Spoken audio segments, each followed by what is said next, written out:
¿Qué tal, amigas, amigos? Es un gusto y un placer saludarles. Bueno, pues quiero hacer una pequeña reflexión en cuanto a las grandes obras emblemáticas del presidente Andrés Manuel López Obrador. Quizás coincidamos, puede ser que no, pero creo que es importante hacer una pequeña reflexión en cuanto a la realización de estas grandes obras de infraestructura emblemáticas que llevó a cabo el presidente López Obrador durante su sexenio. Vamos a hablar precisamente yo creo que vamos a nombrar tres grandes obras emblemáticas del presidente López Obrador. Una de ellas es el Tren Maya, que para mí lo personal es extraordinario porque por primera vez en la zona sur de nuestro país, por primera vez un gobierno voltea la mirada hacia allá para el sector más desprotegido, más em, olvidado, llamémoslo así, porque la parte sur del país, a pesar de que eran los que generaban la riqueza a través del petróleo que se extraía en la zona sur del país para el desarrollo de nuestro país, pero lamentablemente solamente el desarrollo se realizaba o se llevaba a cabo o se visualizaba solamente en la zona centro del país y en la zona norte de nuestro país. Con esta gran obra del Tren Maya, por supuesto que la gente está contenta porque por primera vez un gobierno pues da esta oportunidad de empleo para la gente que nunca había tenido esa oportunidad, que lamentablemente por cuestiones de falta de oportunidades, muchas de esas personas nos encontramos acá de este lado del charco. Y que hoy en día, pues la gente que está allá obviamente tiene una opción, ya no es una necesidad absoluta venirse acá de este lado del charco. Creo que por primera vez las personas, la gente, la sociedad, las grandes comunidades de la zona sur del país tienen una oportunidad de trabajo y una esperanza de desarrollo para su vida personal. Esa obra del Tren Maya, que tanto ha sido cuestionado, pero que mm, solamente cuestionan las cosas negativas, pero no exponen también realmente lo que significa para la gente de a pie, la gente pobre, la gente más olvidada en tiempos de gobiernos neoliberales. Yo afortunadamente tengo la dicha de conocer la zona sur del país. Lamentablemente era una ciudad, o eran ciudades, o eran pueblos abandonados, comunidades que lamentablemente no había grandes expectativas de vida. Hoy no he tenido la fortuna de ir, pero estoy plenamente seguro que la gente está contento por lo que se hizo en la zona sur del país. Otra emblemática obra es el de la refinería Dos Bocas, que nadie puede negar, por supuesto, que ahora la gente de esa zona tienen un trabajo gracias a esa obra durante la construcción generó muchos empleos y que por primera vez pues, se les hace justicia a las personas, a la gente, a la comunidad, a los pueblos de la zona sur del país. Lugares que prácticamente estaban en el olvido. Se generaba la riqueza a través del petróleo que se extrae en la zona sur del país, pero que no se invertía precisamente para el desarrollo de la zona sur del país. Imagínense lo que significa eso para la gente que trabajaba ahí y que veía cómo eran explotadas sus tierras y que ellos a cambio no obtenían absolutamente nada. Hoy en día esas personas están seguramente felices y contentos de tener un empleo que le da precisamente, como lo acabo de decir hace unos instantes, una esperanza de vida, una esperanza de desarrollo personal y familiar. Otra de las grandes obras, ¿quién puede negar que la obra más que no va a tardar mucho en ser ya uno de los grandes aeropuertos más importantes de México, el Aeropuerto Internacional Felipe Ángeles, que pueden cuestionarle lo que ustedes quieran, pero una vez que se concluya ya el tren que va a correr de el aeropuerto Felipe Ángeles a la Ciudad de México, tengan la seguridad de que este aeropuerto va a ser uno de los más importantes. Y no es tanto porque sea el deseo de un servidor o el deseo de mucha gente que compartimos la, ¿cómo se llama? El movimiento de la Cuarta Transformación, sino por las propias necesidades, porque el aeropuerto Benito Juárez de la Ciudad de México está plenamente ya saturada. Entonces, con esta obra que se llevó a cabo, que muchos le criticaron, que decían que era ¿cómo le llamaban? La central avionera, y que lamentablemente para esos críticos les taparon la boca porque en un concurso gana el aeropuerto Felipe Ángeles como uno de los aeropuertos más hermosos del mundo. Entonces, imagínense lo que conlleva todo estas grandes obras que le da precisamente trabajo a miles de personas. En consecuencia de todo esto que estamos viendo, estos cambios, estas obras, estas grandes obras de infraestructura que hizo el presidente Andrés Manuel López Obrador, pasarán a la historia. En un solo sexenio, y vale la pena decirlo que también que ni siquiera se cumplieron los 6 años, hubo un cambio ahí, no sé por qué fue el cambio, pero el presidente solamente gobernó 5 años, 9 meses, o sea, le faltaron 3 meses. Pero bueno, las obras están ahí.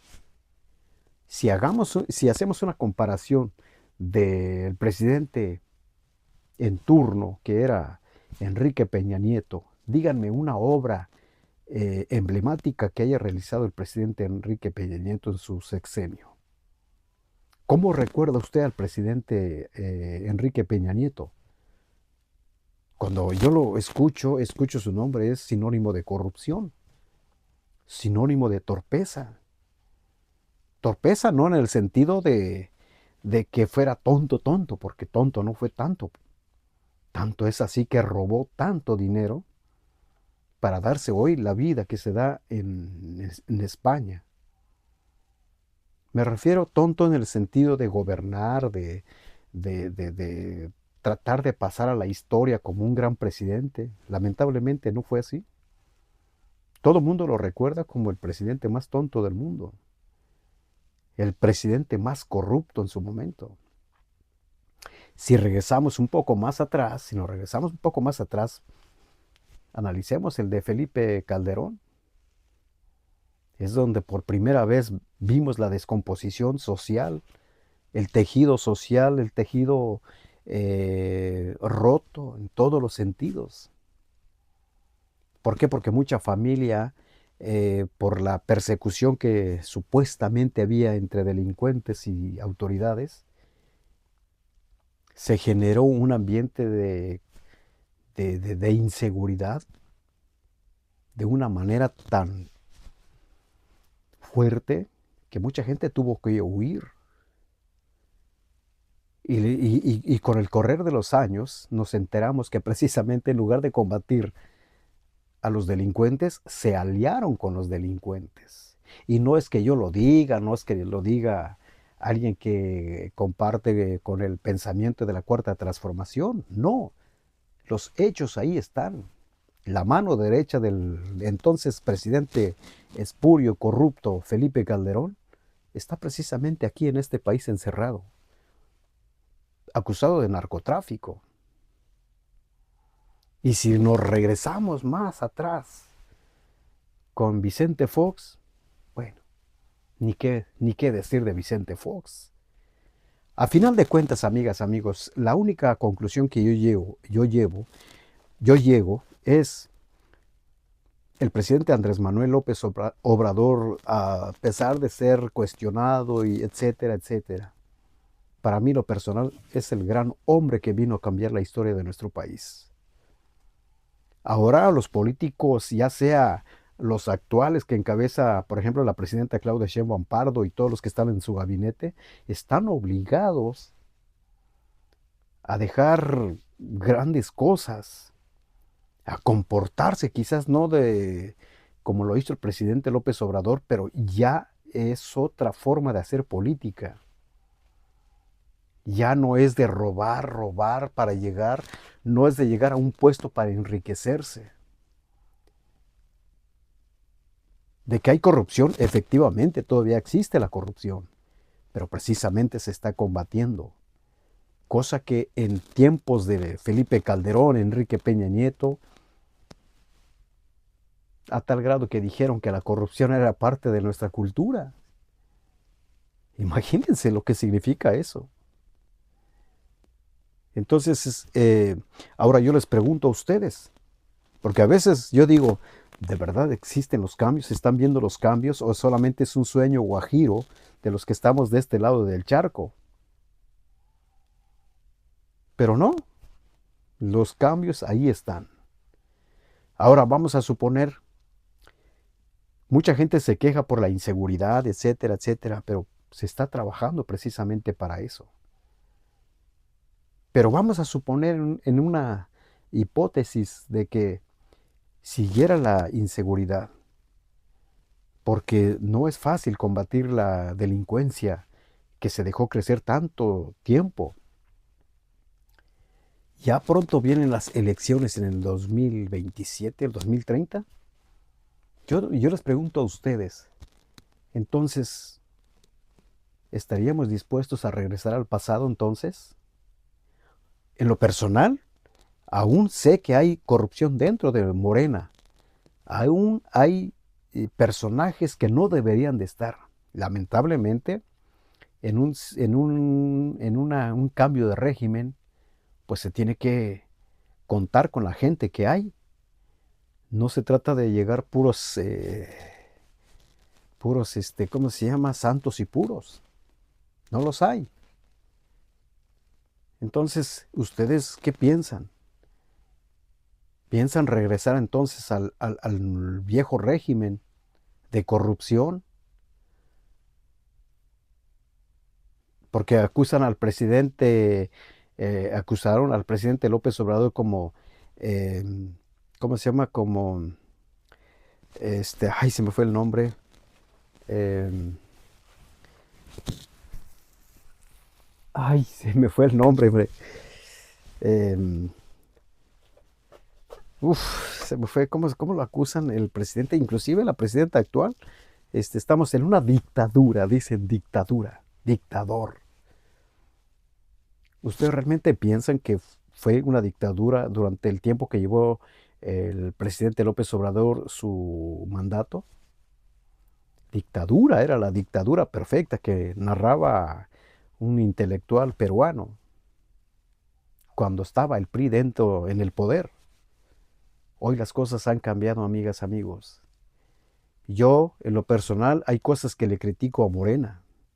Critico parte de las situaciones que se viven en la Cuarta Transformación, pero jamás, jamás voy a votar por el PRI o por el PAN para darles el poder de nuevo, para que sí, de verdad exista un autoritarismo como lo fue en su momento con el PRI y el PAN. ¿Cuántas manifestaciones fueron reprimidas en esos tiempos, en esos años? Eso es la. Yo sé que es muy corto el video para llevar un análisis mucho más profundo, pero yo creo que en un contexto corto, pues aquí ventilo mi opinión. No sé cuál sea el suyo. Esto que estoy haciendo es una opinión personal. Aquí es una opinión de un ciudadano común y corriente que ve las cosas positivas que van cambiando en nuestro país. No es una situación de propaganda por ganarme algo, no, absolutamente no. Soy un ciudadano común y corriente que trato de reflejar la realidad que yo visualizo desde aquí, desde la Unión Americana. Amigas, amigos, gracias por ver este video y hasta el próximo video. Muchísimas gracias. Hasta la próxima.